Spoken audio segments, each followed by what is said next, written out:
Your chapter name is force and pressure class 4।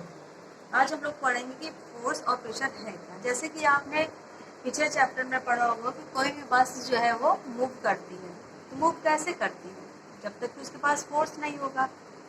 और force होने के कारण जो है क्या होता है कि हम उसके जो है डिस्टेंस को भी, उसके डायरेक्शन को भी हम चेंज कर सकते हैं। ठीक है, तो फोर्स डायरेक्शन कैसे करेंगे चेंज, जब हम उस पर फोर्स अप्लाई करेंगे। मान लीजिए कोई भी गेंद है सीधा सीधा आपके जा रही है, और अगर हम एक उस पर किक लगा दें तो जिस तरफ की हम जिस साइड में किक लगाएंगे उस साइड में ही जो है बॉल जो है वो मूव कर जाएगी। यानी कि फोर्स हमारा क्या कर सकता है, किसी भी ऑब्जेक्ट की दिशा को चेंज कर सकता है। और कोई भी ऑब्जेक्ट अगर धीमे चल रही है तो उसको हम तेज कर सकते हैं, अगर तेज चल रही है तो हम उसको धीमे कर सकते हैं फोर्स को अप्लाई करके। ठीक है, तो फोर्स इस तरीके से हम कह सकते हैं फोर्स क्या चीज है। फोर्स जो है पुश और पुल दो शब्द का प्रयोग करते हैं। अगर हम किसी वस्तु को खींचते हैं या धक्का देते हैं तो उसको हम क्या कहते हैं, फोर्स कहते हैं।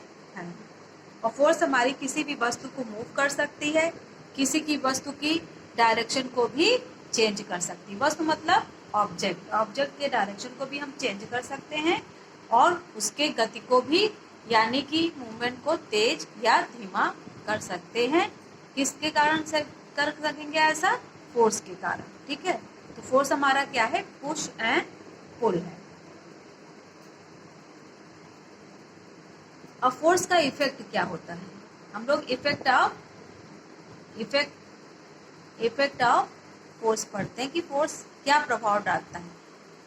ठीक है, पहला प्रभाव क्या है कि हम किसी भी ऑब्जेक्ट की मोशन अगर कोई भी ऑब्जेक्ट स्टेट में है तो हम मोशन में ला सकते हैं, मोशन में है तो स्टेट ला सकते हैं। मतलब कि कोई भी बॉल है, ये बॉल अभी स्थिर अवस्था में, ठीक है, इस पर अगर हम फोर्स अप्लाई करें तो बॉल क्या होगी, वो मूव करने लगेगी। तो यानी कि हम फोर्स क्या करता है, किसी भी स्टेट को चेंज कर सकता है। यानी कि अगर वो स्थिर अवस्था में है तो उसको मूवमेंट मतलब मोशन में कर देगा, और अगर मोशन में है तो वो क्या करेगा, स्टेट अवस्था में कर सकता है। तो force can change the state of motion of an object.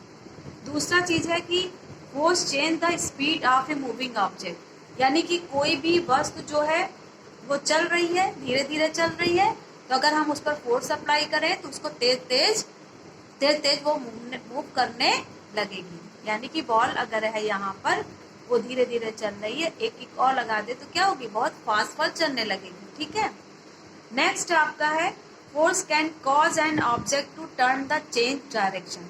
Force क्या करता है, किसी भी ऑब्जेक्ट की दिशा को चेंज कर सकता है। जैसा कि मैंने आपको पहले बताया था कि फोर्स, मान लीजिए बॉल है धीरे सीधे जा रही है, अगर उसको हमको राइट हैंड साइड में मोड़ना है तो हम किक राइट हैंड साइड में मारेंगे, अगर हम लेफ्ट हैंड साइड में करना है तो लेफ्ट हैंड साइड में किक मारते हैं, तो डायरेक्शन जो है वो चेंज हो जाती है।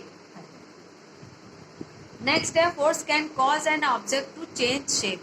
मान लीजिए आप सुबह सुबह टूथपेस्ट करते हो ना, टूथपेस्ट करते हो तो टूथपेस्ट मान लीजिए पूरा भरा हुआ है, उसके ऊपर हम अगर उसके ऊपर अगर हम दबाव डालें तो उसका क्या होता है, शेप उसका चेंज हो जाता है। या फिर हम बॉल कोई लेते हैं, अगर हम उसके ऊपर फोर्स अप्लाई करते हैं तो बॉल क्या हो जाती है, पिचक जाती है।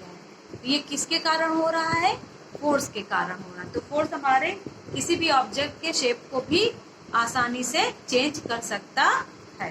तो ये इफेक्ट ऑफ फोर्स था। और नेक्स्ट क्लास में पढ़ेंगे हम लोग magnitude and direction of a force.